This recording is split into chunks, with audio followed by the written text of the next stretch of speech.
دیکھا کہ برہ نے ان 7 مہروں میں سے ایک کو کھولا اور ان 4 جانداروں میں سے ایک کی گرج کی سی یہ آواز سنی کہ آ، اور میں نے نگاہ کی تو کیا دیکھتا ہوں کہ ایک سفید گھوڑا ہے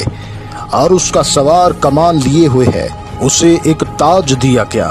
اور وہ فتح کرتا ہوا نکلا تاکہ اور بھی فتح کرے۔ اور جب اس نے دوسری مہر کھولی تو میں نے دوسرے جاندار کو یہ کہتے سنا کہ آ، پھر ایک اور گھوڑا نکلا جس کا رنگ لال تھا۔ اس کے سوار کو یہ اختیار دیا گیا کہ زمین پر سے صلح اٹھا لے تاکہ لوگ ایک دوسرے کو قتل کریں، اور اسے ایک بڑی تلوار دی گئی۔ اور جب اس نے تیسری مہر کھولی تو میں نے تیسرے جاندار کو یہ کہتے سنا کہ آ، اور میں نے نگاہ کی تو کیا دیکھتا ہوں کہ ایک کالا گھوڑا ہے اور اس کے